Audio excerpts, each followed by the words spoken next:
So randomized block design, there's two different ones.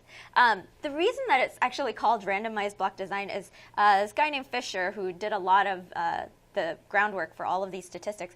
He wanted to do experiments on like wheat or some kind of farming thing, right? So let's say it was wheat, right? So what he would do is he would say, I don't want it to be that like one treatment is all on the edge, or one treatment is on the north side, or one treatment is on the shady side, right?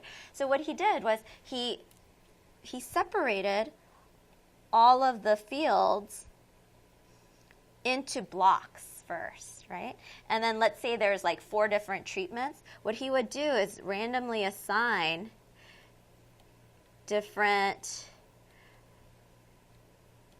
quadrants into those different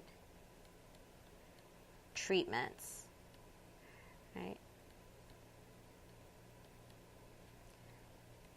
So then a little bit of each place on the field got treatment A, right? And a little bit of each place on the field got treatment B, right? Right. So if you look at all the A's, there's an A here, an A here, an A here, and an A here, right? If you look at, C's, there's a C here, a C here, a C here, and a C here, right? And so this way, he makes sure that sort of every part of the field is represented in his little treatment group of C. All right.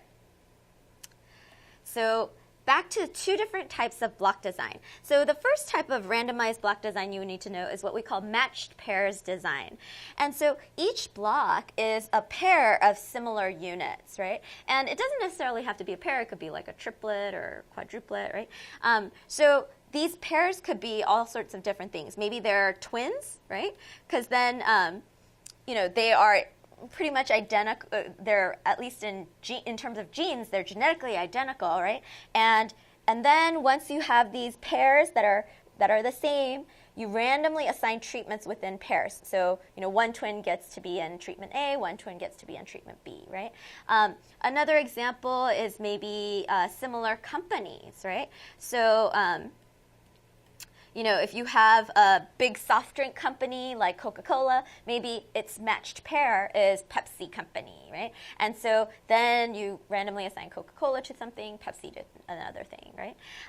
So the idea is you have all these little pairs, right? But one gets to be assigned to be in the blue group randomly, and one gets to be assigned in the red group randomly. And these 2 pairs, these 2 individuals inside the pair are similar in some important way.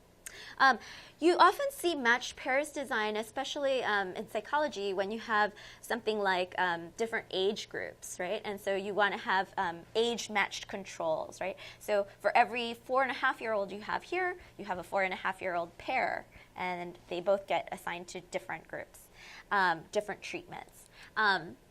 You might also see this when people do studies with maybe individuals who have autism or some sort of brain damage. They might have IQ-matched controls, right? So they might have this individual and find somebody who matches them on IQ to be in the control group. And so that's what we call a matched pairs design. The other type of randomized block design you need to know is what we call a repeated measures design. And this one is really nice for reducing within treatment variability, because each block now is one case, right? Like, for instance, one person or one rat, right? And each case gets all the different treatments, but in a different random order, okay? So maybe we have case A, B, C, D, E, right? So we have all these, let's say, people or rats or plants in our study. Let's say plants, right? And they get, 3 different kinds of fertilizer, one for each year, right? but in different orders, right? So maybe A will get fertilizer 1, then 2, then 3. Maybe B will get 2, then 3, then 1. Maybe C will get 3, then 1, then 2. And D will get 3, then 2, then 1. And E will get 2 and 1 and 3, right? And so in this case, each case or experimental unit gets assigned to all the treatment groups, right? And the nice thing about this, as well as this design, is that you could compare how A does in treatment 1, treatment 2, and treatment 3. You could compare how B does to itself in treatment 1, treatment 2, and treatment 3. And also with the matched pairs, you could look at how their pair does, right? And see,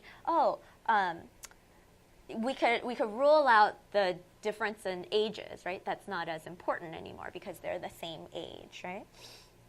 And so the nice thing about these is that we could now have data to do within treatment comparisons and be able to rule out that source of variability. And so let's say, plant A just grows a lot faster than all the other plants, right?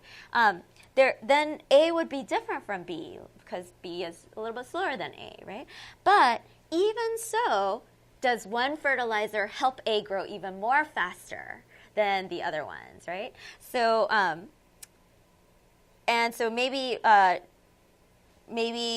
fertilizer 1 here and 1 here, even though B only grows like 3 inches, that's a lot for B, but maybe for A grows like 12 inches, and that's a lot for A, right? So you could make it relative to A's performance in the other treatment groups. All right, so oftentimes you might hear the term between subject variable and within subject variable, and this is just a matter of terminology. Instead of the word subject, feel free to put in the word cases or experimental units, right? Oftentimes, this is in like social sciences or medical sciences, you'll have between subject versus within subject because they're talking about people or animals. In a between subject variable, it just means that this variable, whatever it is, let's say medicine, right, is being administered between cases or between people, right? So the people who get medicine A don't get medicine B. And the people who get medicine B, they don't get medicine A. And that's what you see in a completely randomized design. Sometimes you also see that in other designs that are not experiments as well. But when we're talking about experiments, you'll see that primarily in a completely randomized design. You might also see it in a matched pairs design, but it actually depends on what the pairs are. Now, in a completely randomized design, what you'll end up having is 2 treatment groups. You'll have, treatment group 1, or however many treatments you have. You could have 3 or 4. Treatment group 2. And you'll have different people in each of those. So, you'll have A, B, C, D, E, F, right? And so A is only in treatment 1. They are not in treatment 2. And so this treatment variable, treatment,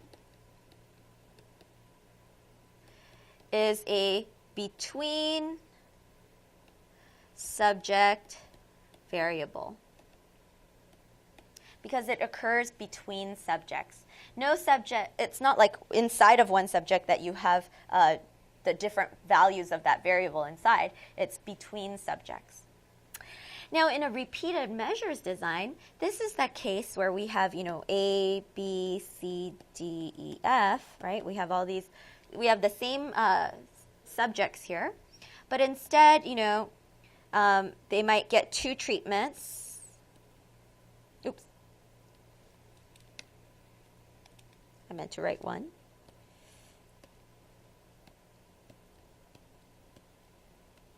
Right?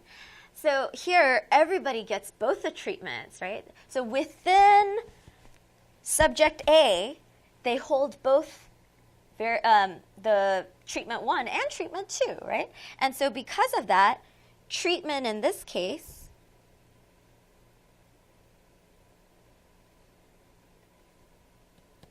treatment here is a within subject variable. Because the variable varies within a subject, inside of one subject, right? So it's inside of one subject. All right.